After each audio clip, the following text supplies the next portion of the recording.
Hey guys, this is Mark.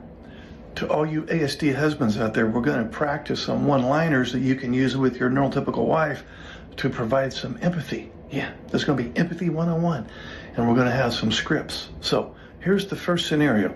Your wife is feeling bad. Maybe she's in bed, headache, stomachache, has a cold or the flu. Okay? And the line that you're going to use will be, honey, I'm sorry you're not feeling well. Is there anything I can do to help? Okay, let's practice together. Ready? 1, 2, 3. Honey, I'm sorry you're not feeling well. Is there anything I can do to help? Yeah, that's pretty good, but that's a little lukewarmish. Let's try it again. Okay, ready? 1, 2, 3. Honey, I'm sorry you're not feeling well. Is there anything I can do to help? Okay, that's not too bad. We'll keep practicing. Okay, next scenario. Let's say your wife had a really rough day at work. Maybe she didn't feel like she was being treated right by her boss, or maybe she had a problem with a coworker, and she comes home and she just wants to tell you that, you know, she really had a rough day. So here's your line, guys. Honey, I'm sorry you had a bad day. Is there anything I can do to help? Okay, repeat after me. 1, 2, 3. Honey, I'm sorry you had a bad day. Is there anything I can do to help? Okay, one more time. Say it like you mean it. 1, 2, 3. Honey, I'm sorry you had a bad day. Is there anything I can do to help? Okay, I can see we got a lot of practicing to do, but at least you tried. Okay, thanks. Okay, another comment from one of my YouTubers. This is the NT wife, and she states, I just want to know my husband is trying. If he fails, that's okay. That's a great comment. And to the other NT wives that may be watching this video, sometimes it would be very appropriate and even healthy for the marriage if you would reward effort. Reward effort, regardless of the end result. And to the ASD spouses out there, you have to put forth some effort, right? If you fail, fine. That's not a mistake. That's just a learning process. So, great comment. Thank you. NTs, reward effort every once in a while.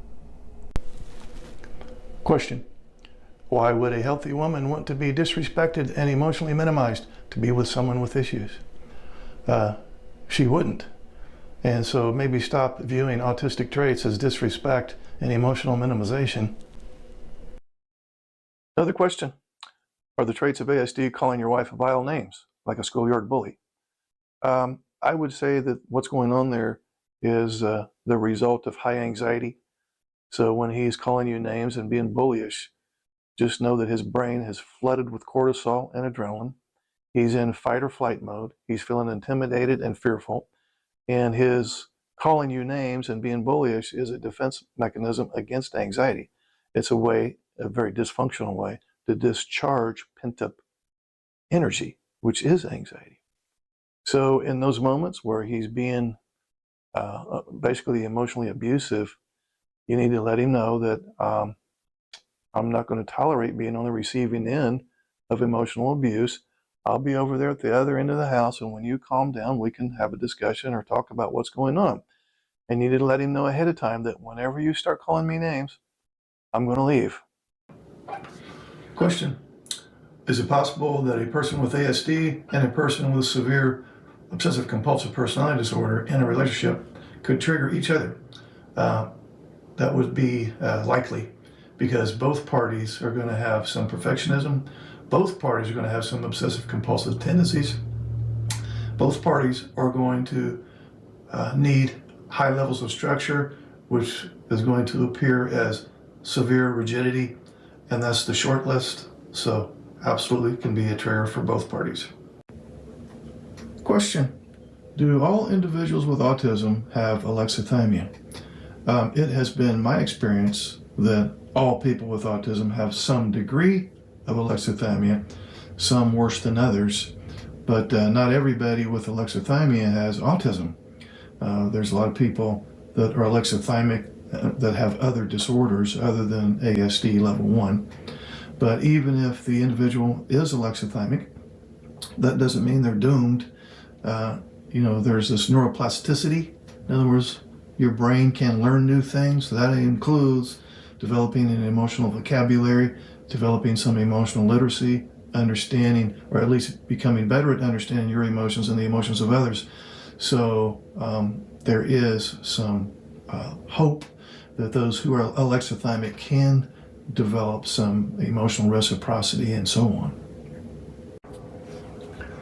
Question: does it make a big difference if the person is diagnosed since childhood or completely undiagnosed or not diagnosed?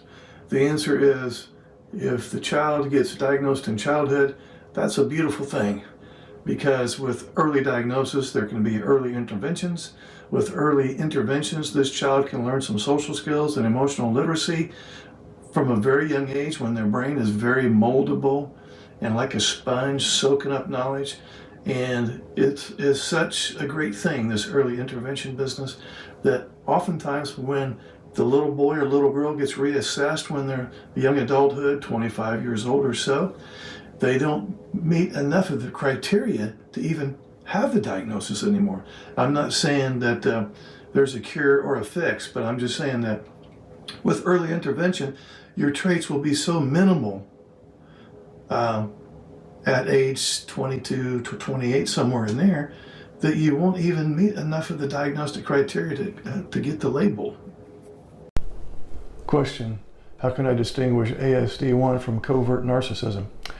Well, the person on the autism spectrum appears to be selfish and egotistical due to mind blindness, emotions blindness, executive function deficits, anxiety, sensory sensitivities, weak central coherence, problems with prediction, and so on.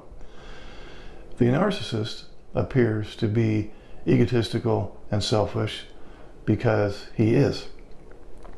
He is trying to manipulate others, control others, use others for his own gain. So the behavior looks the same, but the motivation behind there is completely different. Okay, a question from one of my YouTubers. How can you get your ASD partner to be more emotional or sentimental? That's like an ASD spouse asking me, how can I get my neurotypical wife to be less emotional and more logical? It's a brain wiring thing. If he has ASD level 1, he's going to have this little thing called alexithymia, which is emotions blindness. And so that means he's not going to be so emotional. He's going to be more logical. He's not going to be high in social and emotional intelligence, but he'll be high in logical intelligence. So the answer to the question is, how can you get your ASD partner to be more emotional or sentimental? That's like asking me, how can I get my ASD spouse to not have autism? Okay, question from Jenny. How do you suggest someone may have Asperger's? I would first of all start with the strengths. In other words, you could say, well, there's this condition where people are very high in general IQ, very high in logical intelligence. They're great in thinking in pictures. They're great with systematizing. They're great at being able to focus on details for extended periods of time. And also, sometimes they have sensory sensitivities and emotional dysregulation and problems in relationships. And there's a name for this weird combination of strengths and challenges, and it's called Asperger's. And I don't know, what do you think? So you're not really suggesting that they have Asperger's. You're relaying some of the strengths, some of the challenges, and then let them decide whether they think they have it or not. Okay, another question from one of my YouTubers. So how would an AS partner know they were in love if they have alexithymia? Well, with alexithymia, they are going to kind of be out of touch with their emotions somewhat, and they're not going to have an emotions vocabulary, but that doesn't mean they don't have any emotions.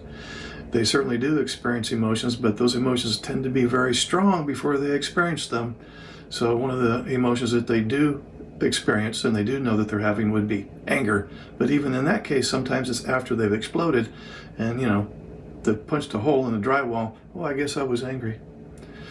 But that's a good question, because some people with alexithymia confuse love with a newfound yet temporary special interest. Question: is it possible to be autistic and also have Cassandra syndrome if your partner is also autistic? Absolutely. It doesn't matter whether you're autistic or not. The only thing that matters is you're in a relationship with a significant other, and in this relationship, since you are a social creature by nature, you're expecting and hoping for and need emotional reciprocity, affection, connection. And when you don't get that for years and years and years on end, you don't get one of your primary needs met. It's a safety need. It's a human need. It's not a want or desire. It's great if it happens, but if it doesn't happen, I'm okay. No. If you don't get emotional connection with some other human being, it's as bad for your mental health as not having any water would be bad for your physical health. So it's definitely possible. And so if you're not getting validation, give and take in conversation, sharing, physical touch, and so on, then, and this has gone on for 10, 20 years, then that is definitely Cassandra syndrome right there, is being on the receiving end of emotional deprivation to the point where you're losing your sanity and you're losing your sense of self, and it's affecting your mental health, it's affecting your physical health. What I run into most often with, especially ladies with Cassandra syndrome, is autoimmune disease. So you're a social creature by nature. You have to have connection with others, especially your significant other. If that doesn't happen, it makes us as human beings sick. Another comment from one of my YouTubers. But the end result is the same. If someone acts insensitive and selfish, they are insensitive and selfish. Lipstick on a pig. I got news for you, lipstick on a pig. They're not acting. They're exhibiting traits of the disorder. Yeah, there's no acting going on. Okay, we've got a question from John. How should I handle this when my NT wife says that she feels I'm always interrogating her by always asking questions?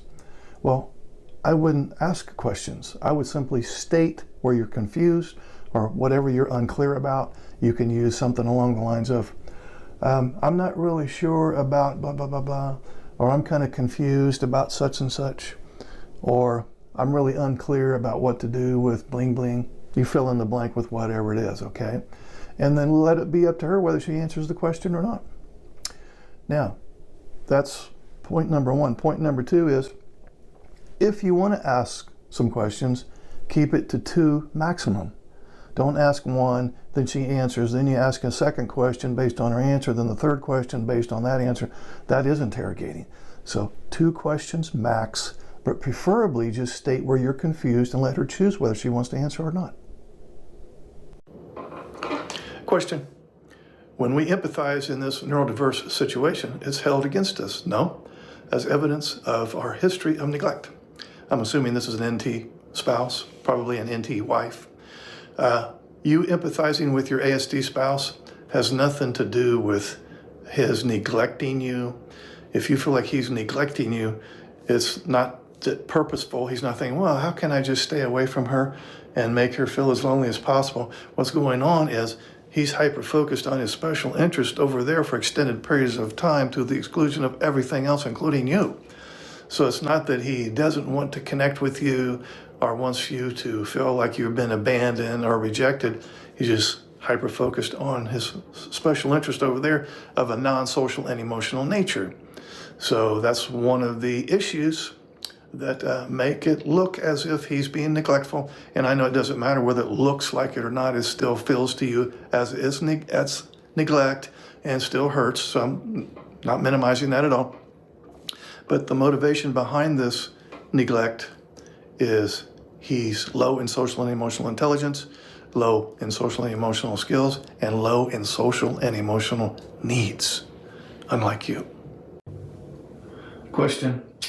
An autistic friend suggested living in separate ends of the house, having separate living quarters.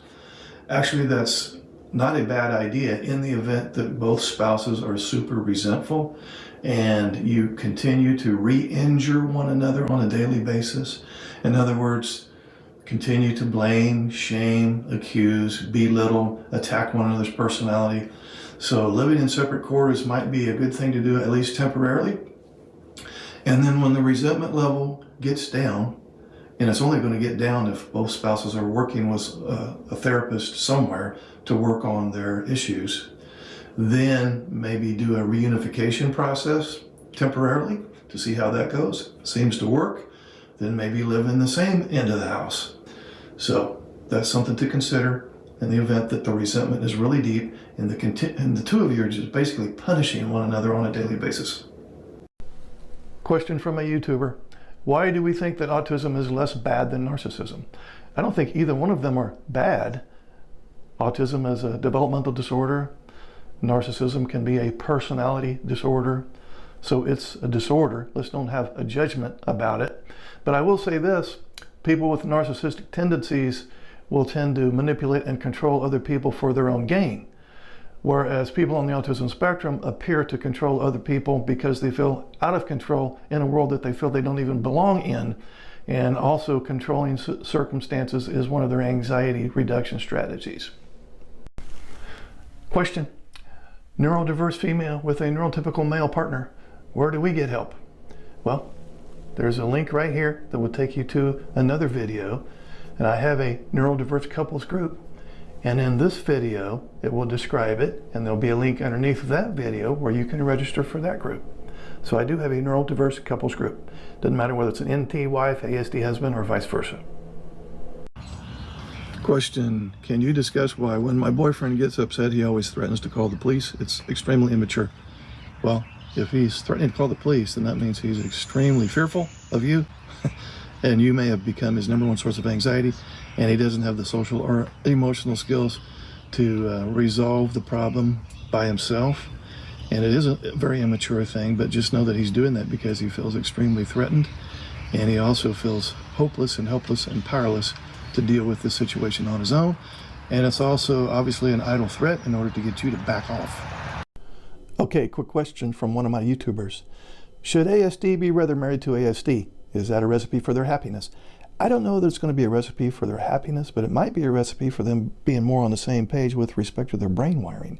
You have an NT married to an ASD spouse, those two are going to have quite a dichotomy. The NT spouse is going to be very intuitive, high in social and emotional skills, high in social and emotional needs. The ASD spouse, not so much. But the ASD spouse is going to be high in logical intelligence, and he's going to be very task-oriented, but only tasks of a non-social and emotional nature. Now you get two people with ASD together, they're going to kind of be on the same page and understand one another's challenges in the areas of mind blindness, emotions blindness, executive function issues, anxiety, sensory sensitivities. So, could that result in a happier marriage? I think it's very possible. Okay, another quick question from one of my YouTubers. Should I tell him he's ASD? Only if you're a diagnostician and you've assessed him and you know he has ASD. If you go in there and tell him he has ASD when you don't know for sure, just know that's going to start a fight. But you can do a little research, come up with the strengths associated with ASD, also come up with a few of the challenges associated with ASD that he also happens to exhibit, some of those same behaviors, some of those traits. Then your message can go like this. Instead of, you have ASD, it can be, well, there's this condition where there's these strengths, and you list those. And there's also these challenges, and you list those. These are traits of ASD that he also exhibits. And you can say, you know, that's interesting that the person would have these challenges but have all of these strengths too. And you just kind of plant the seed. Question. I'd like to know why my husband has mind blindness with me but not with others. He does have it with others, but it's not as noticeable because with these other people that he's talking to, they're not talking about feelings. They're not trying to problem solve relationship difficulties. So he's most challenged with you because you're high in social and emotional intelligence, high in social and emotional needs, high in social and emotional skills. He's low. He has to be firing on all 8 cylinders to deal with you. He doesn't have 8 cylinders. He can function fine firing on 6 or 7 cylinders with these other people. Okay, here's a comment. Please do something on ASD1 male when they reach old age. Well, there's 3 things that I have found. 1, there's no difference in their exhibition of traits in old age. 2, sometimes their exhibition of traits worsen, and that's usually due to decreased mental health and decreased physical health that has little to do with ASD in and of itself. And then the third thing that often happens is symptoms improve. And that's usually due largely to the fact that the older individual is more humble and more compassionate. They have just kind of mellowed out with age, and they're more interested in keeping the peace than sticking to their guns and being abrasive. Comment from a YouTuber. The inability to empathize with mind blindness is a type of mind blindness itself. That's absolutely correct. I've been preaching that for how many years? 10 plus. So if I can't see that somebody else has certain blind spots, like mind blindness, alexithymia, some executive function deficits, anxiety, sensory sensitivities, problems with prediction, weak central coherence, and several other things, I can't see that this person has these blind spots, then I have a blind spot. And with my blind spot, I assume that this other person with autistic traits could do better if they would just see better. Okay, another comment from one of my YouTubers. Mark, this is what we've been told by NT therapists for the last 30 years. Talk about your feelings. I feel such and such. Yeah, you can talk about your feelings. I'm not sure you're going to problem solve by talking about feelings. Your feelings are important. You need to talk to somebody about your feelings. But if you have an ASD spouse, you have a spouse who has alexithymia, which is emotions blindness, which he's going to be out of touch with his feelings and your feelings. So to talk about feelings is to use a foreign language. Oh, kitty taking a nap. Anyway, another question from one of my YouTubers. What can you do if they refuse to acknowledge they have ASD when the writing is on the wall? Can't get them to admit it. Well, first of all, writing on the wall does not constitute an assessment, and I'm guessing that you're not a diagnostician. Why would he want to acknowledge something if neither one of you know for sure? Furthermore, the guys that I work with in the men's group, some of them have ASD level 1, some of them don't. Some of them have had an assessment, some of them have not. Some of them are self-diagnosed, some are not. By self-diagnosed, I mean they have seen an online quiz and they said, yeah, you know, I have a lot of those traits, and the traits that I do have definitely caused a problem in the marriage. So that's kind of being self-diagnosed. So it doesn't matter to me whether they get an assessment or not, or whether they acknowledge that they have ASD or not, as long as they know there's a problem in the marriage. Question from one of my YouTubers. Have any suggestions on how to fill my emotional needs? The lack of intimacy is killing me inside. How many people do we have on the planet? You're going to put all your eggs in one basket? And if this one person, I'm assuming you're talking about your ASD husband, doesn't meet your emotional needs, then you're just going to go through life with an empty tank? Pretty sure that there's a lot of people that could help you get some emotional reciprocity, give and take in conversation, moral support, etc. I'm not talking about cheating here either. So maybe put your eggs in multiple baskets rather than one. Question. What can you do if they refuse to acknowledge they have ASD when the writing is on the wall? Well, nobody should acknowledge they have ASD unless they've had an assessment. That's number one. Number two, most guys who are suspected of having ASD, if they do an informal quiz online, most of them, as in like 95% plus, will go, yeah, you know what, I don't know if I have ASD or not, and I might even think that I don't, but I definitely have some of those traits, and those traits are causing a problem in the marriage. So as long as he has that kind of an admission, at least he's admitting that he has some of the traits and is causing a problem, that's really the only thing he needs to acknowledge. Question from one of my YouTubers. How do I introduce my hubby to this concept that he is possibly on the spectrum? Okay, well, if he is on the spectrum, he's going to have way more strengths than challenges. So you want to list those strengths, and then you can list some challenges. So when you're talking to him, you can say, hey, there's this condition where the individual has all of these strengths, but they also have some of these challenges. And then you're going to ask him, can you relate to that at all? I'm just wondering, I'm just curious, does that resonate? So you put it in the form of a question rather than insinuating that he might be on the autism spectrum. So again, list his strengths that are also some of the strengths of ASD, list a few of his challenges that are also associated with ASD, run those traits past him and let him decide if he can relate to any of that. Okay, another question from one of my YouTubers. Any advice for the neurotypical wife who has to spend hours with the ASD family? Well, first of all, you may want to set some boundaries and not attend every family gathering. That's point number one. Point number two is take periodic time aways. Maybe you have to use a bathroom, maybe you forgot something in the car, maybe you have to take a phone call, etc. You can be very discreet about it.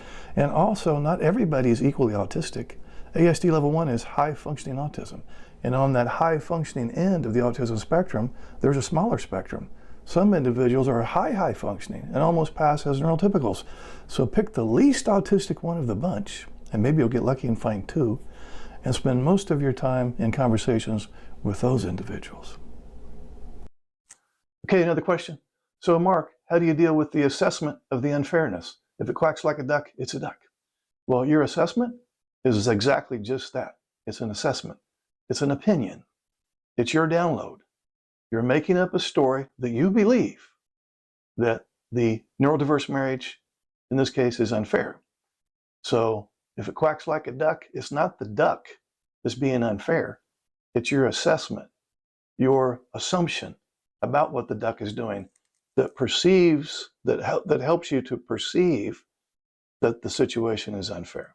But an overly logical brain is an overthinking brain. It's a brain that will have a hard time generalizing from one situation to the next. An overthinking brain will get stuck on one detail and have a hard time seeing the big picture. Overthinking brain will get hyper-focused on one aspect of something and almost be unable to see any other angles of the problem or the situation. So logical brain is their asset, and 90% of the time it's all good. But 10% of the time, especially when they try to apply logic to their wife, it causes nothing but pain and agony. So now we have the NT wife who's damn near the 180-degree opposite. She is high in social and emotional intelligence, which by default means she is high in social and emotional needs. She certainly has logic, but not as logical as he is, and her logic is almost completely different. So what ends up happening is in the early going of the marriage, in most cases, some of this may resonate, some of it may not. But the vast majority of the time in the early going of the marriage or the relationship, really even before the marriage, she is his special interest. And so she's in the front row seat. She's in the driver's seat with him. And that is when she gets the indication, hey, this is a good match for me. I'm getting my intimacy needs met. I'm getting some emotional reciprocity. The guy seems to be a fairly normal dude. And then as the relationship gets deeper and deeper, you introduced, he has to meet his in-laws or his soon-to-be in-laws. Then there is, in an ideal scenario here, or an average scenario, there's marriage, then there's kids. And he would say something along the lines of, as this relationship grew, which it's supposed to grow, it got messy. It got messy, it got complicated, it got stressful, and I didn't know I was pulling away, but I started kind of disconnecting, mostly out of an anxiety reduction attempt. And also once the newness of the relationship wore off, I kind of gravitated back to my original special interest, and she kind of lost first spot with me. And so now she is not getting her intimacy needs met. And so she, in various ways, tries to recruit him back in as that original team playing thing that she thought she had at the very beginning. Unfortunately for this situation here, her attempts to pull him back in and to reconnect ended up having, in most cases, the opposite effect. Her intentions were good. She thought she was doing the right thing. She was doing the only thing that she knew to do at the time. Her message delivery raised his anxiety, which caused him to distance even more, which in turn angers her now. So now when she approaches him, there could be resentment, sense of feeling abandoned, a sense of disappointment. He knows he's not meeting her expectations. He knows in some cases he's a chronic disappointment. And all of this causes him, or he chooses to do some form of a meltdown or shutdown, again, for anxiety reduction purposes. So we get into this dynamic where she pursues and he distances, she pursues, he distances. And if this thing plays out long enough, she stops pursuing and she gives up and she says, I'm emotionally deprived, I'm depressed. Sometimes she will say, I have PTSD, I have Cassandra syndrome, and on it goes. And oftentimes the couples will get to the point where they don't even talk about difficult stuff anymore. She will say, in many cases, we don't even discuss anything anymore because whenever we try to problem solve or engage in any kind of conflict resolution, it just ends in a shit show. And so we just don't even discuss stuff anymore. So in the closet back there, there's piling up these problems from last month, last year, 5 years ago that have still gone unresolved, all the while her resentment grows. And his attempt to avoid dealing with the problem because he's not really sure what to do. B, he's already tried all he knows how to do. And C, he thinks in many cases that whenever he makes any attempt at all, it makes a bad problem worse. He will often say, and I am speaking in generalities here throughout, he will often say, it doesn't matter what I say or do, it's never good enough.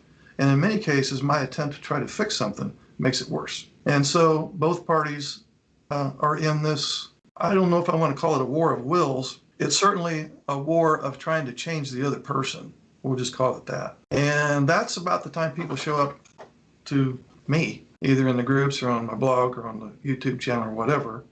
People on the autism spectrum may interpret social cues and emotional expressions differently compared to neurotypicals, which often leads to a bunch of misunderstandings.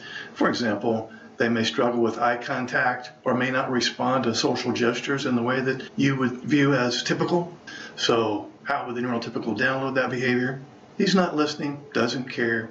He's disinterested. He's absorbed in his little world, not paying any attention to me. Hey guys, this is Mark Hutton with AdultAsperger'sChat.com, and today I wanted to talk to people on the autism spectrum and take a deep dive into what I believe is the number one reason that you experience more than your fair share of anxiety. So it starts out like this. When you were younger, assuming that you have high-functioning autism, Asperger's syndrome, ASD level 1, we're calling it different things nowadays. It's very possible that since you did have this developmental disorder, that perhaps your social skills and emotional intelligence didn't rise to the level of your peers, and so perhaps you were ostracized, teased, bullied. Maybe you went undiagnosed, and so your parents just assumed you were naturally defiant or more of a reclusive individual that didn't want to participate in family activities. Maybe the teachers viewed you as a bad student. Maybe you got a job at some point and had a hard time getting along with your fellow employees and even your boss. And now as an adult, you're in a relationship and your neurotypical partner may be complaining about your behavior, lack of empathy, and so on. So anyway, it starts out that we did indeed experience a lot of life stressors, okay, from childhood perhaps. So then we start this negative cycle. I'm just going to call it a negative cycle because it goes downhill from this point forward. So after experiencing a few life stressors, you may have adopted a victim mentality. In other words, you just assume that this is how life is. I'm always on the receiving end of bullying, rejection, ridicule, criticism, and so on. And so you just view yourself as a victim of other people and life in general. And so now with this victim mentality, we begin to scan for more bad news. We're a victim. We just assume we're going to continue to be a victim. And when you scan long enough, as you know, you find bad news. You look for trouble, or somebody that's going to disagree with you, or somebody that's going to be critical of you. You look for that long enough, you will find that person. So now you have scanned for bad news and you have indeed found it. Now that you have found new bad news, so to speak, or a new stressful situation, you tend to over-focus on that situation. So there could have been 10 good things that happened and one bad thing that happened in a day. And you totally ignore the 10 good things and hyper-focus on the one negative thing. And then from over-focusing on it, now you overreact to it. On a scale of 1 to 10, maybe it was a stressor of 4, 10 being bad. But you react to a level 4 stressor as if it were a 10, because now you're getting a cumulative effect of stressors over time, and each stressor, each new stressor, is compounded by previous stressors. So now that I've overreacted to a particular situation or a particular person, and I do this over months and years and years and years, what I end up doing is I turn the event in question into an emotional memory. Think of a time recently when you had a stressful occurrence. Think about it right now. You remember the content, right? You remember what was said, what was done, what the other person said or did. But each time you review that memory, you also have an emotional memory. So you remember what was said and done, but you also remember how you felt during that particular stressful event. So you turn it into an emotional memory. The next thing that happens is, through years of having this negativity bias, we'll call it, you literally sensitize your brain to negativity. In other words, you recognize it quickly, you hyper-focus on it, you react to it negatively, and you also generalize. That's the next step. We generalize. So we've had one incident that happened, and then another incident comes up that's reminiscent of the previous incident, and we think, oh, well, this is going to be the same thing. This is going to turn out badly too. So we just assume that all subsequent events that are even remotely similar to the original stressful event are going to turn out the same way. So now that we are in this state of generalizing, we begin to ignore the positive because the negative occupies more memory space. So you could have 10 things that went well in a day and one bad thing, but we hyper-focus on the one bad thing and totally ignore the other 10 things that were positive. So the next step then is we tend to bring out negativity in others. If you are around somebody who's depressed, it's not long before you're depressed. If you're around somebody who's very angry and resentful, it's not long before you start feeling angry and resentful. Emotions are contagious. And if you have a negative bias, you're going to behave in certain ways at an unconscious level that is going to bring out the negativity in others.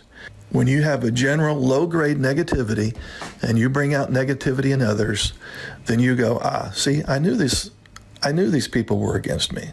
I knew this was going to turn out badly. So this reinforces our need to scan for more bad news, and the cycle starts all over.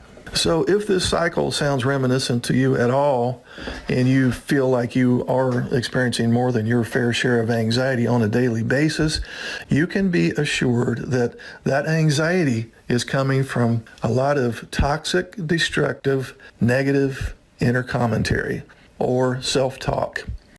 A meltdown can be viewed as consisting of 3 phases. There's the escalation of anxiety, the explosion of pent-up anxiety, and post-explosion. Together, they make up the meltdown cycle. In this process, the escalation phase is characterized by cues that indicate anxiety is building. Now, these cues can be physical, behavioral, emotional, or cognitive, and they are warning signs or responses to anxiety-provoking events. Events, on the other hand, are situations that occur every day that may lead to escalations of anxiety if effective anxiety control methods are not used. Red flag events are types of situations that are unique to you and that you are especially sensitive to because of past events. And these events can involve internal processes, for example, thinking about situations that were anxiety-provoking in the past, or external processes. For example, experiencing real-life anxiety-provoking situations in the here and now. If the escalation phase is allowed to continue, the explosion phase will follow. Now, the explosion phase is marked by an uncontrollable discharge of anxiety displayed as verbal or physical aggression. Now, this discharge in turn leads to negative consequences, and it's synonymous with the number 10 on an emotional dysregulation meter. You could think of this meter as similar to a thermometer. The final stage of the meltdown cycle is the post-explosion phase, and it's characterized by negative consequences that resulted from the verbal or physical aggression that was displayed during the explosion phase. These consequences could include feelings of guilt, shame, regret, a post-meltdown shutdown. In other words, he explodes and then later on he goes and hibernates and isolates and tries to stay away from people. Separation or divorce, family members and friends that no longer want to be around you, being terminated from a job, and in some cases even going to jail. Now, the intensity, frequency, and duration of anxiety in a meltdown cycle varies among individuals. For example, one person's anxiety may escalate rapidly after a provocative event and within just a few minutes reach the explosion phase. Another's anxiety may escalate slowly but steadily over several hours before reaching the explosion phase. So it will be important to understand your pattern here. In other words, do you go from 1 to 100 miles an hour quickly, or do you creep up from 1 mile an hour to 100 miles an hour over the course of several minutes or even up to an hour? Also, one may experience more episodes of anxiety and progress through the meltdown cycle more often than the other. However, both people, despite differences in how quickly their anxiety escalates and how frequently they experience anxiety, will undergo all three phases of the meltdown cycle. The intensity of anxiety from one person to the next also will be different. One person may engage in more violent behavior than the other in the explosion phase. For example, he might assault someone. The other person may express his anxiety during the explosion phase by shouting at or threatening another person. But regardless of these individual differences, the explosion phase is synonymous with losing control and becoming verbally or physically aggressive, and we call this emotional dysregulation. Another term that is used but doesn't quite capture the severity of this situation is low frustration tolerance. Now, notice that the escalation and explosion phases of the meltdown cycle correspond to the levels on the emotional dysregulation meter. The points below 10 on the meter represent the escalation phase, or the building up of anxiety. The explosion phase, on the other hand, corresponds to 10 on this meter, and it is kind of an imaginary meter at this point. So again, 10 on the meter is the point at which one loses control and expresses anxiety through verbal or physical aggression that leads to negative consequences. One of the primary objectives of anxiety control treatment is to keep from reaching the explosion phase. And this is accomplished by using the emotional dysregulation meter to monitor changes in your anxiety, attending to the cues or warning signs that indicate anxiety is building, and employing the appropriate methods from your anxiety control plan to stop escalation. If the explosion phase is prevented from occurring, the post-explosion phase will not occur and the meltdown cycle will be broken. So if you use your anxiety control plan effectively, your anxiety should ideally reach between a 1 and a 9 on the emotional dysregulation meter. By preventing the explosion phase, which is a 10, you will not experience the same level of negative consequences of the post-explosion phase, and you will then be able to break the destructive cycle. My husband, on the autism spectrum, he has high-functioning autism, is very stubborn and is often angry. He also has severe anxiety. Is it possible that the anxiety is causing him to act out in various ways? Well, the short answer to that would be yes, pretty much 100% of the time. A common theme does exist among people with Asperger's and high-functioning autism, specifically their tendency to exhibit both behavioral and cognitive rigidity, which spouses often perceive as stubbornness and being insensitive, selfish, uncaring, narcissistic, and numerous other adjectives. But the behavioral and cognitive rigidity that gets perceived as just rude behavior is definitely a response to anxiety. there's a strong correlation between anxiety and inflexibility, and that can be evident at home, and it also can be evident in the workplace. So a vulnerability to anxiety is definitely an intrinsic feature of Asperger's or high-functioning autism, and that's due to three different things, really. It's due to a specific neurotransmitter system defect. It's also due to a breakdown in circuitry related to extinguishing fear responses. And it's also a secondary consequence of the individual's inability to make appropriate social judgments. So there's numerous factors at play that increase anxiety in people on the autism spectrum. I could spend the next hour talking about that, but I'll try to keep this answer fairly short. A lack of empathy significantly limits skills for autonomous social problem solving. For example, the individual is unaware in many cases that he has said hurtful things or behaved in inappropriate ways. And this results in him, we'll use the example of an NT wife and the husband with autism. This behavior that he exhibits often gets him in trouble with his wife.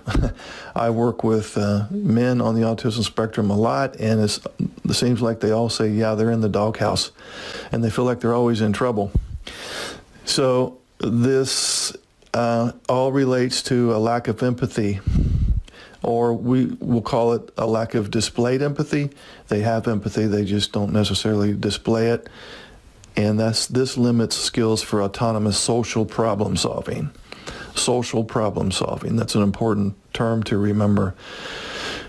Limitations in generalizing from one situation to another often contribute to in this case, the autistic husband repeating the same social mistakes over and over again.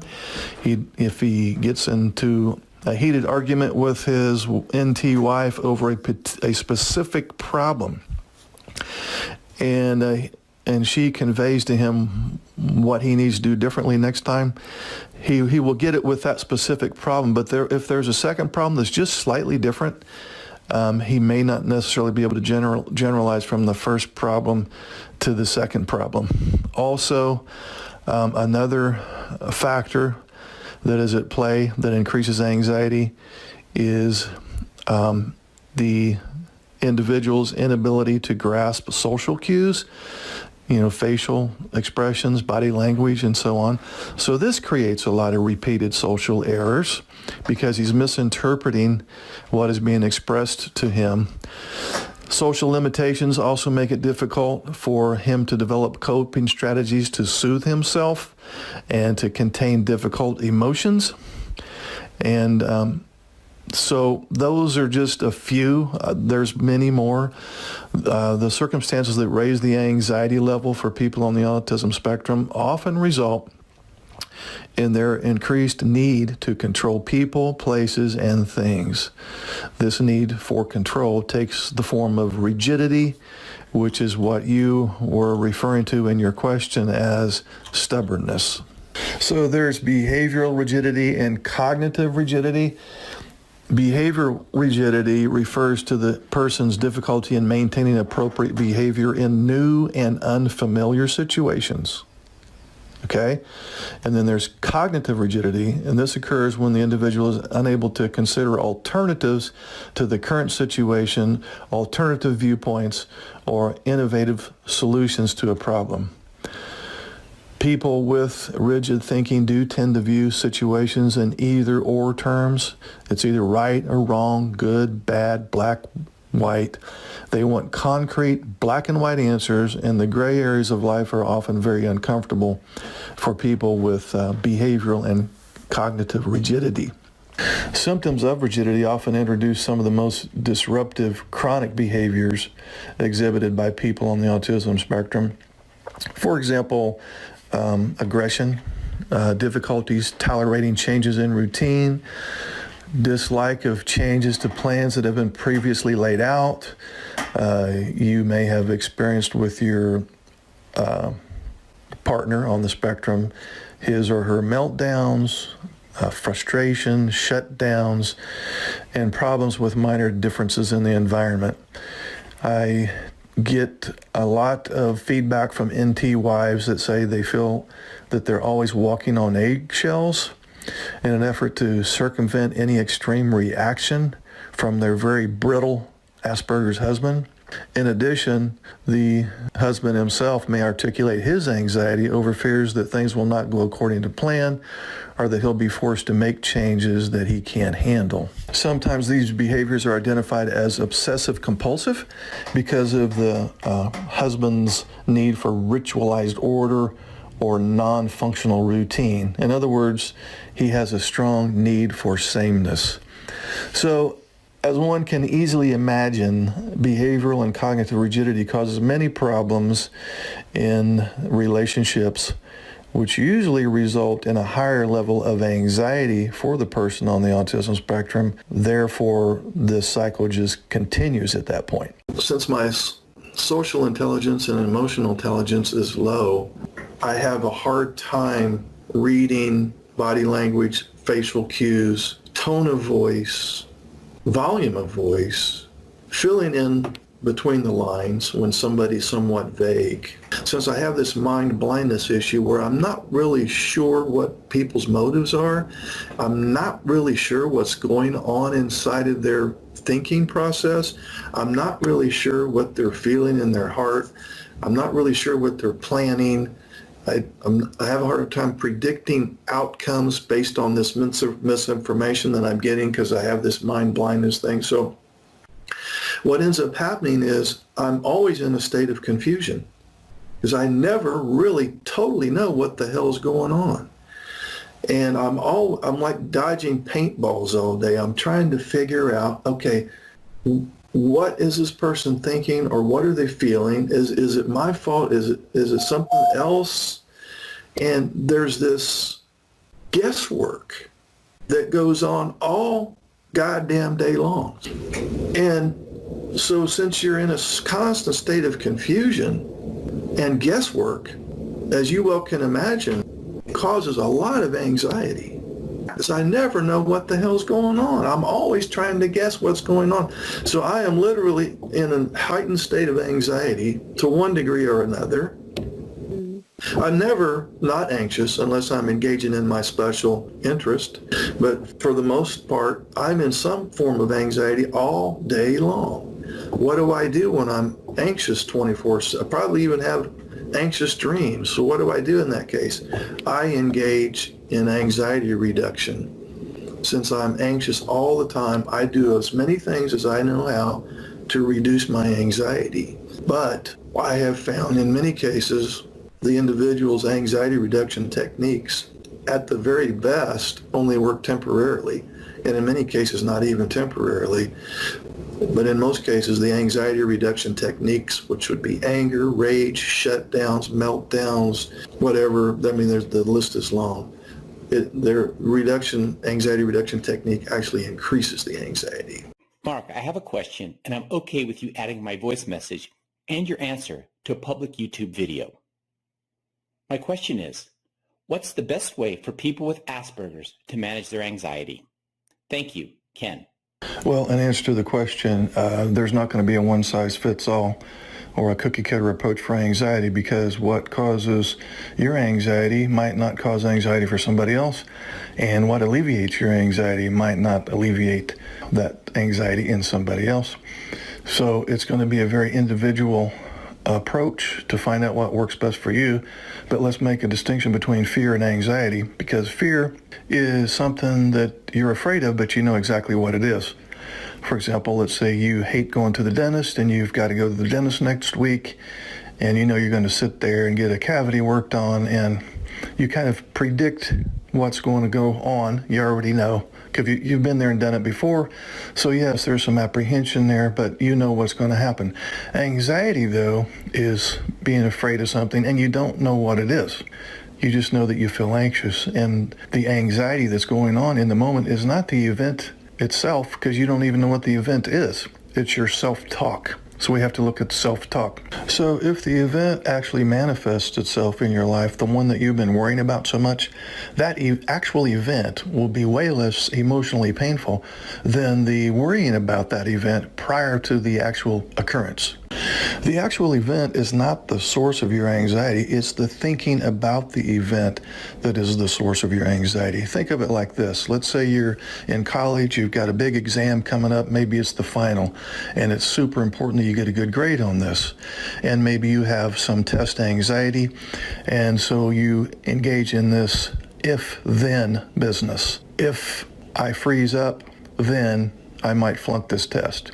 Or if it's harder than I think, and if I didn't study enough for this test, I may get a bad grade. And if I don't pass this exam, I may flunk the course.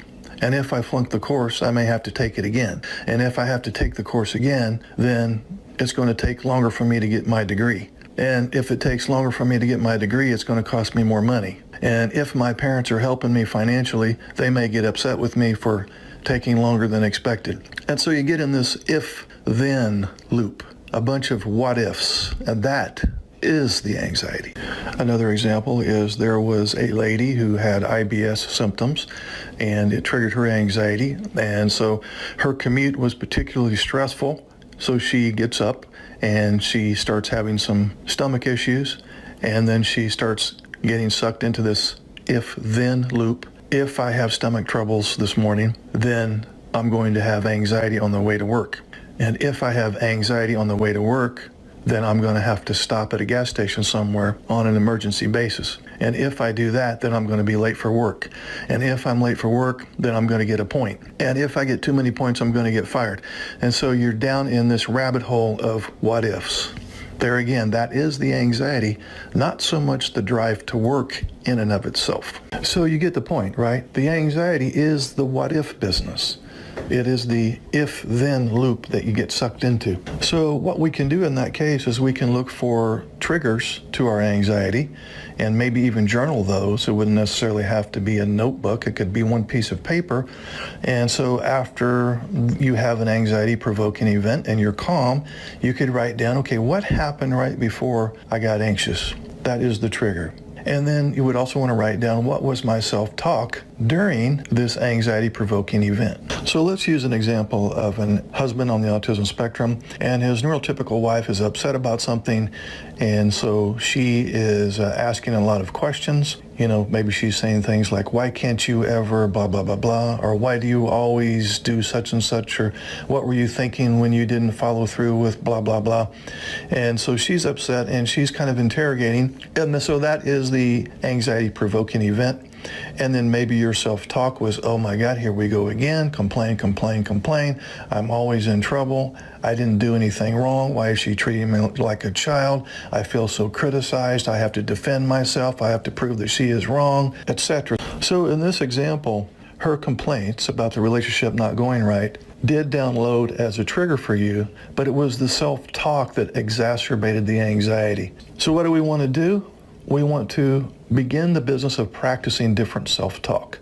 So using the example that I just illustrated where she is upset and she's kind of quizzing you, why can't you do this? Why do you always do that? Because she's frustrated and at her wit's end, and you're downloading that as nothing but criticism and put downs and shaming and blaming. So what could you do differently next time in the way of self-talk? Here's some ideas. I could realize that she's quizzing me because the relationship is really important to her. Another thought could be, I'll stay and listen, and then I'll paraphrase back what I heard so I can understand her point. In other words, I'm going to listen to understand rather than listen to mount a defense. Another thought could be, I'll ask what I can do to help rather than just do some version of shutdown or meltdown. So we want to replace the negative self-talk that sets us up for the if-then loop with more positive, constructive, and realistic inner dialogue that is more representative of what might actually be going on. So in summary, the best anxiety reduction strategy for you will be for you to identify what types of self-talk you engage in when you're in the throes of a particular anxiety-producing event. And each event will trigger different self-talk. You want to look at those, and you want to begin the process of coming up with some deliberate replacements for the negative self-talk. So that's the key term, deliberate.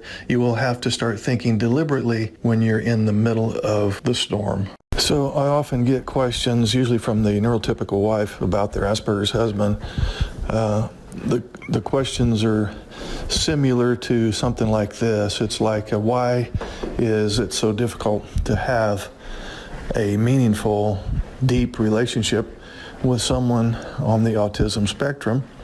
And why do things seem to deteriorate over time?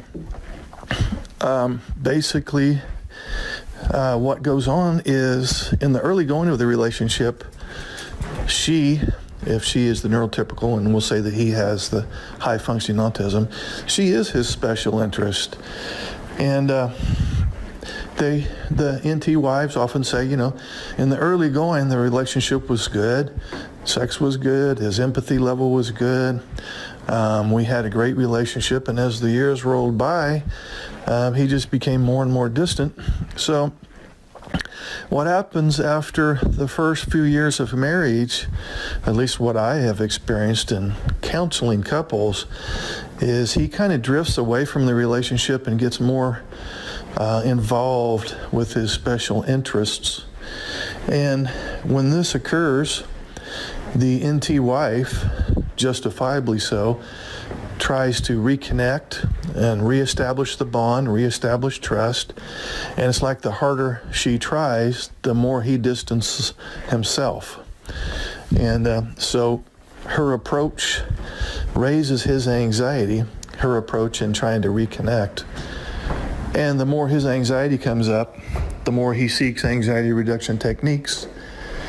The main one being to distance himself from her, because it gets to the point where she is his major source of anxiety.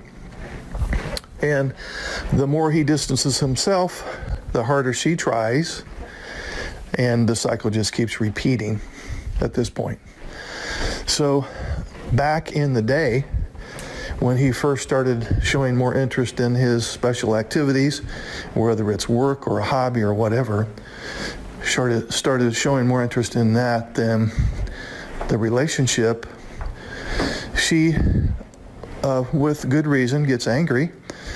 Her thought may be something to the effect of, this is not fair, this is not right, I don't feel like I'm loved, I'm not getting the connection or the empathy or the compassion that I used to get. And so she gets angry and confronts the situation. And the thing never gets resolved. So now we fast forward several years, and she has had perhaps hundreds of angry episodes where she has confronted him in an attempt to get the connection that she needs. And these angry episodes have piled up over the years, and they have turned hard in the form of resentment. And now in many cases, and some of you will identify with this, she becomes so bitter and so hurt that not only is her mental health compromised, but now she's starting to get some physical symptoms, numerous things, autoimmune diseases and so on. And then at this point, the Cassandra syndrome business can kick in. And so she's desperate, and she gets online and she researches, and she comes across this thing called Asperger's syndrome or high functioning autism, and she goes, this is it. This is why we've had such a disconnect over the years. And she researches, and she's convinced, and she's probably right, quite honestly. And she confronts him about it. She said, look, I think you have this disorder. And there's multiple reactions that can occur from the husband with the first realization that he may be on the autism spectrum. They run the gamut from, I think you're right, I probably do have that, I need to go get an assessment. And one other one that comes up a lot, which is on the other end of the spectrum, quite honestly, as far as his reaction is, no, I don't have that disorder. I'm not going to go get an assessment. I'm not interested in marriage counseling. You're just blaming me for all the problems. Actually, you're the one that's at fault. You're the one that makes me this way. You make me behave this way. So those are the two extremes. On the one end, he can go, yeah, I think I do have some of those symptoms. That kind of makes sense to why we've had such a hard time. I'll go get a diagnosis. All the way to the other end, which he refuses to even accept the possibility that he has it and blames her for the problems. What makes the whole thing even more bizarre is that he doesn't even recognize that over the years he was gravitating more toward his activities and tasks and kind of leaving the relationship in the emotional sense. And so whenever she confronts him about that, he feels attacked because he honestly doesn't see that he has done anything wrong. But you know, that's his truth. That's how he sees things, and the NT wife has her filter as well. So the whole thing seems to stem from, I'm just going to call it emotional blindness, for lack of a better term. It's kind of, he has the inability to identify and describe emotions experienced by himself and also in others. So it's kind of a problem in the sense of he lacks emotional awareness. Social attachment in the deepest form of attachment is difficult for him. Relating to others interpersonally is difficult unless it's work-oriented or has something to do with the task. They have difficulty distinguishing and appreciating the emotions of others, which often leads the NT wife to feel like he's very unempathic and very ineffective in how he responds emotionally. So with this emotional blindness, it can create interpersonal problems because the man with high functioning autism or Asperger's tends to avoid emotionally close relationships in general, especially with very tricky, messy relationships with his significant other. And I use the term messy because some of these men believe that the relationship has gotten so complicated over the years that it's like doing calculus. And he's utterly confused and baffled and honestly is feeling a huge amount of toxic guilt about the whole thing. He wants to please her. I've never met one man on the autism spectrum that said, yeah, I'm just out to get revenge and make my wife as miserable as possible. They really want to please. In many cases, they just simply don't know how to meet her needs. So one thing I hear from NT wives a lot is they say, yeah, as long as the conversations are very superficial, you know, like about the weather or how to do the laundry or something, you know, with respect to mundane everyday tasks. And she says, we get along pretty good, but if the conversation goes deep at all with respect to problem solving in the relationship or some kind of conflict resolution, she will say that's where I lose him. And he either agrees with me just to get me to shut up but never follows through, or he just leaves and he doesn't want to have any discussion there. But the good news is that there are ways to come up with a communication style or a problem-solving process such that the NT wife is getting some emotional reciprocity that she is starved for at this point without raising his anxiety, which causes him to shut down. But traditional marriage counseling will not accomplish that goal. The NT wife and the high-functioning autistic husband, they will need to find a person who is experienced in autism spectrum disorders and is pretty good at devising conflict resolution strategies that are sensitive to the traits of the disorder. Hey guys, this is Mark Hutton with AdultAspergersChat.com, and today I want to talk about why your Asperger's partner prefers tasks and objects over people and relationships. One of the main reasons that people with Asperger's syndrome and high-functioning autism prefer objects and tasks and even their work more so than family and friends and relationships is because their safety needs weren't met when they were a child, and I'll have to explain that. Safety needs, as you know, would be simple things like food, water, shelter, security, health, a safe environment, love and connection. So love and connection are just as important as food and water. As people, we are social creatures by nature. We have to have involvement with other people. For example, if a baby was born and it was put in a crib over there in the corner, even though it might be getting food and water, let's say nobody talked to it, nobody held it, this baby, even though it was getting food and water, would die because it's not getting one of its basic safety needs met. In this case, social connection with people. So Asperger's syndrome and high-functioning autism are developmental disorders. In other words, the person's social-emotional brain is underdeveloped. So when the social-emotional brain is somewhat stunted, you by default have social skills deficits, which is a huge problem because now you are a person who has to have social connection to survive, but by virtue of your deficits, you can't connect in a way that is going to meet that basic safety need. So what does one do when they realize they can't quite fit in, they can't quite get the acceptance that they need, or worse yet, they get teased, rejected, ostracized, and bullied? Well, you come up with a replacement. And that replacement is most often an object or a special interest.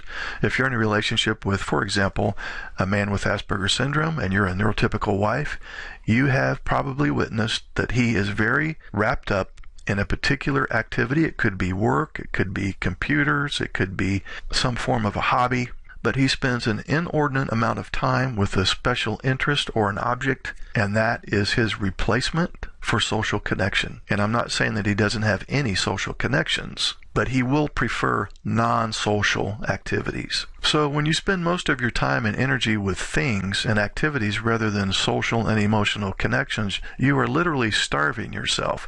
It would be similar to not getting enough water, not getting enough food, not getting enough sunlight, except in this way you're starving yourself from a psychological standpoint rather than a physiological standpoint. You are literally choosing emotional and social deprivation because you simply couldn't connect based on how your brain was wired in a socially acceptable way based on the neurotypical world.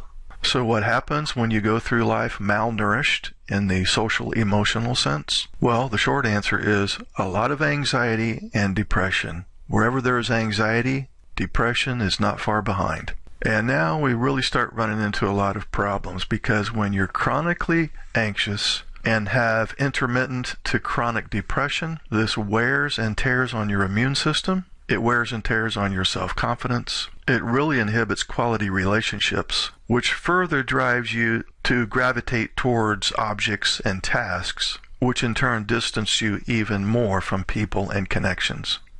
You know, each of us have a limited amount of energy, and we use our energy either to be productive or to be protective. To use our energy to be productive means that we are getting up, we're getting out there with a sense of vitality and passion and drive, and we're working and we're helping people and we're making money and we're accomplishing things and we're building things and we're being creative. When we're spending most of our energy being protective, we don't have anything left over to be productive. If you've had a very stressful day where it just seems like there's one chaotic event after the other, by day's end, you know that you are exhausted. So to go through life under this chronic stress and with a weakened immune system, you often don't reach your full potential with respect to lifespan. In fact, the average life expectancy is about 72.6 years old. But for people on the autism spectrum, average life expectancy is about 54. So to summarize, social and emotional connections are essential. We need to have these to be both physiologically and psychologically healthy. But the Asperger's or high-functioning autistic brain is socially and emotionally underdeveloped, and this results in social skills deficits, which in turn results in the avoidance of any kind of events that involve social and emotional components. So now the person has a preference for non-social events in the form of tasks and objects. So I know this was a long way around the bush to address the issue of why people with Asperger's syndrome prefer objects and tasks rather than connections with people, but I hope this gives you a very comprehensive explanation for this. Okay, so now we want to look at why your partner or spouse with Asperger's syndrome or high-functioning autism tends to blame you for the relationship difficulties. If you, for example, are a neurotypical wife in a marriage with a husband with Asperger's syndrome, you probably have discovered that whenever there are issues or conflict, you are the bad guy, and he blames you for the relationship difficulties. And you may have had the thought many times, he is such a selfish, insensitive, uncaring bastard. And what if I were to tell you that that's probably not the case? Rather, the fact that he's not responding the way you would hope is due to one of the traits that he suffers from. We're specifically talking about theory of mind deficits. So let's look at that briefly. Theory of mind is an important social cognitive skill that involves the ability to think about mental states, both your own and those of others. It involves the ability to attribute mental states, including emotions, desires, beliefs, and knowledge. Not only does the theory of mind involve thinking about thinking, but it also refers to the ability to understand what the ability to understand that others' thoughts and beliefs may be different from your own, and to consider the factors that have led to those mental states. Now, why is this called theory of mind? Well, psychologists refer to this as a theory of mind because our beliefs about what might happen or what might be going on in another person's head are just that, theories. They're kind of educated guesses. While we make predictions, we can definitely make predictions, but we have no direct way of knowing exactly what a person might be thinking or what their motivations might be. All we can rely on is our own theories or hypotheses that we develop based on what people say, how they act, what we know about their personalities, and what we can infer about their intentions. So why is this theory of mind stuff so important? Well, the emergence of a theory of mind is really critical during the developmental process. Very young children tend to be more egocentric, as I'm sure the parents in here are aware of, and are often unable to think about the mental states of others. Now, as people age, their theory of mind does emerge and continues to develop. So forging a strong theory of mind plays an important role in our social worlds as we work to understand how people think, to predict their behavior, to engage in social relationships, to solve interpersonal conflicts, and so on. So in order to interact with other people, it's important to be able to understand their mental states and to think about how those mental states might influence their actions. So in other words, you connect your guesstimate about what they're thinking with your guesstimate about how they may act based on their thinking. And this is all stuff that you do at a very unconscious level as a neurotypical. These things come about almost at just automatically. It's a natural state of mind, not so much with people with Asperger's. The theory of mind allows people to infer the intentions of others, as well as to think about what's going on in someone else's head, including hopes, fears, beliefs, expectations, and so on. So social interactions, as you know, can be very complex, even for neurotypicals. And misunderstandings can make them even more complex and confusing. By being able to develop accurate ideas of what other people are thinking, or at least fairly accurate ideas, we're better able to respond accordingly. So here is the problem. People with Asperger's and high function autism have great difficulty with this theory of mind business. In fact, there's a lot of research on this that reveals that people on the autism spectrum have trouble using theory of mind to make moral judgments in many situations. There was one study that specifically found that Asperger's adults were more likely than neurotypical subjects to blame other people for their problems. And this is what I say, you may have experienced this with your husband who has Asperger's syndrome. So the judgments of people with Asperger's rely more on outcome of the incident rather than on understanding the other person's intentions. Let me state that again. The judgments of people with Asperger's and high-functioning autism tend to rely more on the outcome of the incident rather than on understanding the other person's intentions. Here's an example, and this was part of the research. And in one scenario, James had a friend, and they were snowmobiling in an area known for loose snow. So this friend asks James if he should take an easterly route around a row of pine trees. And James had looked it up, and he did a little quick analysis while they were on the slopes, and he found out that they had an alert that avoiding the west slope was the safest way to go. And so he told his friend that going, the east route would probably be okay. So the friend takes off in that direction, but unfortunately starts an avalanche, which quickly overtook him and buried him alive. Now, in this scenario, and this was just a hypothetical scenario that the researchers put forth before these subjects, the researchers found that people with Asperger's were more likely than neurotypical subjects to blame James for his friend's death, even though James believed the slope was harmless.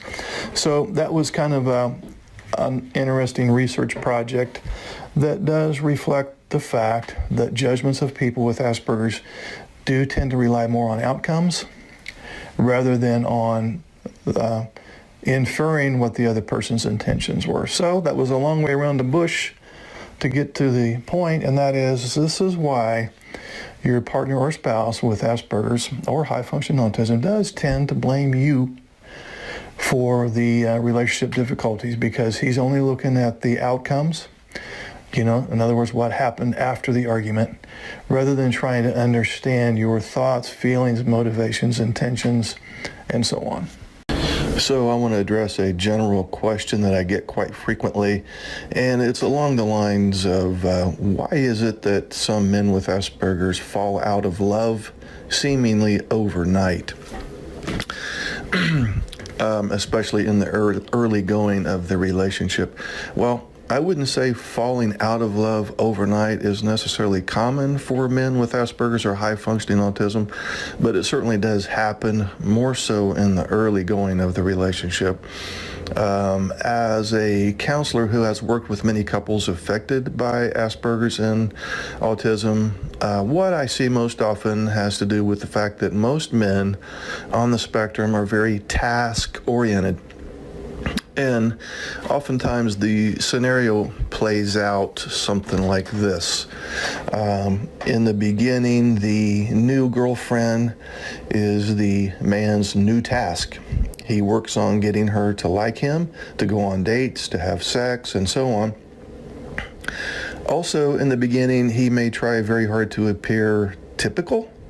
In other words, he tries to avoid exhibiting any traits that may reveal his condition. So once he feels that he has won her over, so to speak, he begins to feel more comfortable around her. And it is during this time that he lets his guard down a bit and begins to exhibit some symptoms of the disorder that his girlfriend picks up on, although she may simply view his behavior as rather odd at the time. This is before she does her research online to see if he may have Asperger's. Anyway, once he has achieved his objectives, mission accomplished, right? In other words, he has completed the task of getting her to be with him. Unfortunately, due to mind blindness issues and problems with empathy, he doesn't understand that the relationship task is never ending. As most of us know, couples need to work on the relationship throughout its entirety, providing ongoing nurturing, love, and support.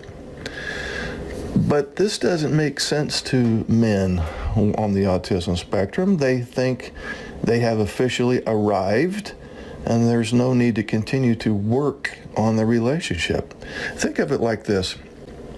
Let's say you live in California and drive to a vacation destination in New York, okay? That's a long, hard drive. Once you arrive at your hotel in New York, for example, you wouldn't continue to drive in circles in the parking lot of the hotel because you've already arrived at your destination, right? So, as odd as it sounds, this is analogous to romantic relationships in the mind of an individual with Asperger's or high-functioning autism. He thinks, I'm here, the work is done.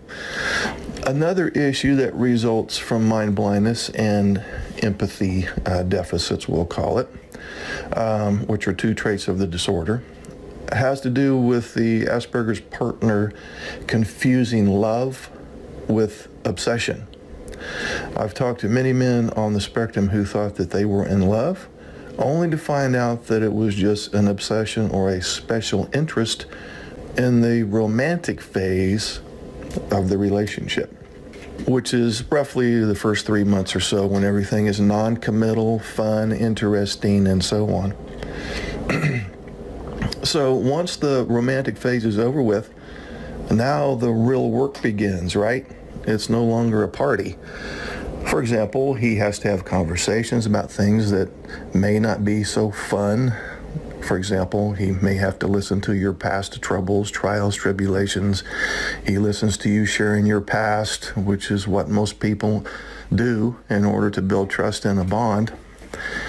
He may have to go with you to family gatherings, and socializing is not a strong point of people with Asperger's. He has to work on conflict resolution, which is another skill that is typically lacking. He has to deal with the anxiety that goes with moving to the next level of the relationship, such as a proposal, marriage, having children, raising children, and so on.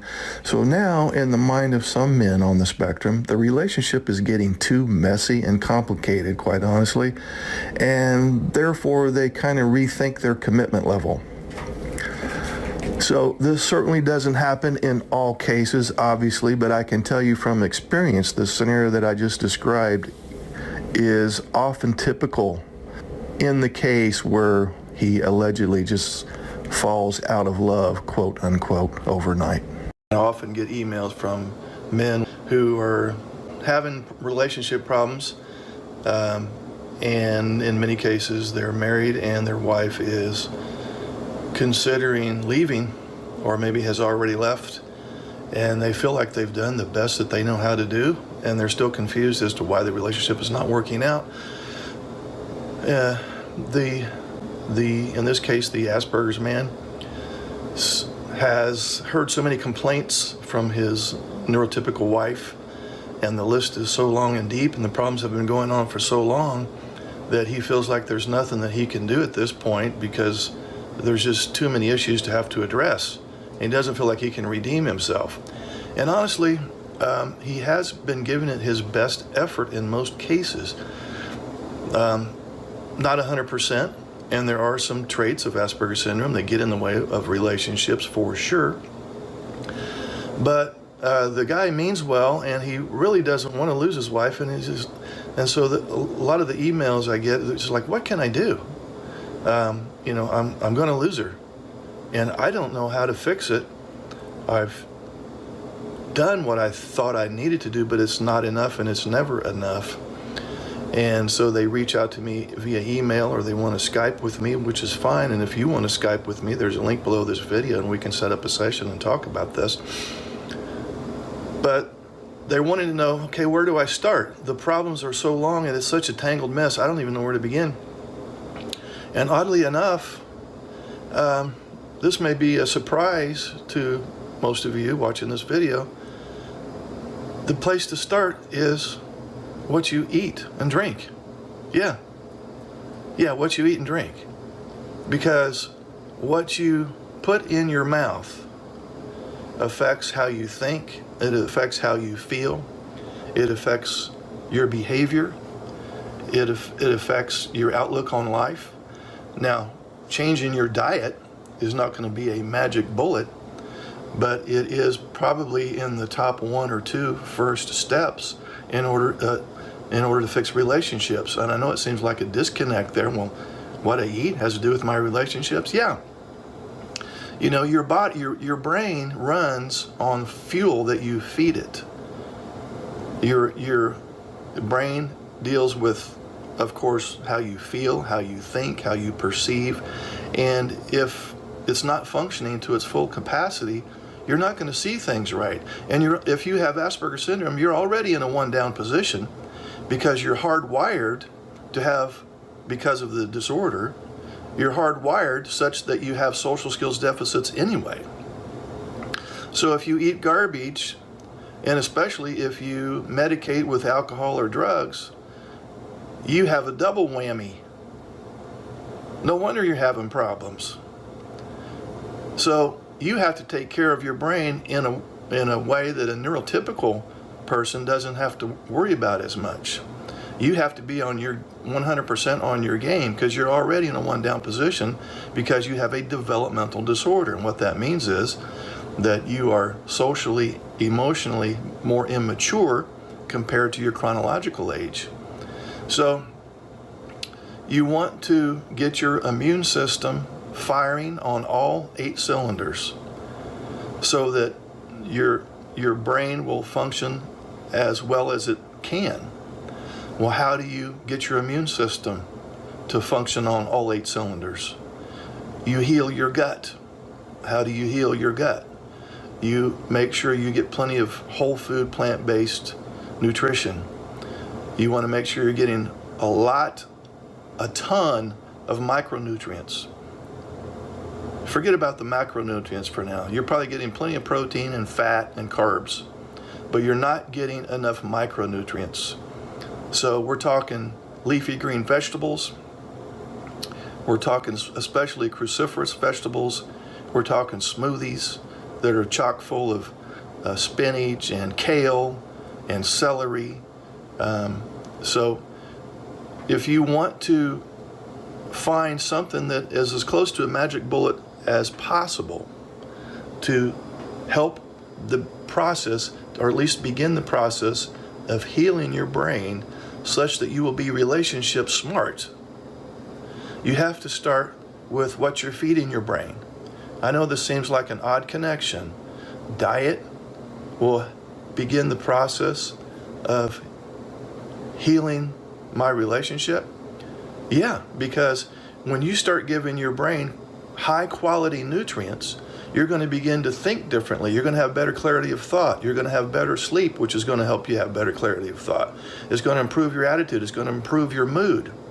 And all of these things will help you to function socially, emotionally at a much higher level than you are now.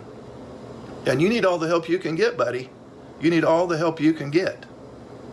And I don't mean that in a sarcastic way. If you're a man with Asperger's syndrome and you're in the process of losing your wife or your partner, or maybe you already have, you know that you're either just going to have to live the rest of your life by yourself, or you're going to have to make a radical change. And that radical change begins with what you're feeding your brain. Your brain is already in a one-down position because of the disorder. You can't afford to keep bonking your brain with crap. Because the more you do that, the more you're going to be out of focus of what's going on, the more you're not going to understand what your wife is truly feeling and wanting in the relationship. Your clarity of thought is in the toilet if you feed it garbage. You need as much clarity as you can get. And it starts with diet. It starts with healing your gut, which will improve your immune system, which will in turn clear up your head. And you need to clear up your head. It's already wired funky because of the disorder. You can't afford to tangle up the wiring even worse with junk food or alcohol or drugs. So there you go. That's the start. It's not the only thing you're going to need to do, of course, but it will be a huge start, because when you get to feeling better cognitively and emotionally, now you're going to start having some insight. Now you're going to start having some passion to really want to go in and fix this relationship. Now you're going to have some confidence in yourself. And that's a big start. All right, thanks for listening. Click on the link below the video if you want some more information on what you can do to help this situation. Thanks, guys. See you later. Hey guys, this is Mark. Click on the join button underneath any of my videos, then click on members only videos, and then click on join. And for $9.99 a month, you'll have access to members only videos, which are excerpts from previous workshops I've conducted for NT partners, ASD partners, and the neurodiverse couple. New videos will be uploaded weekly.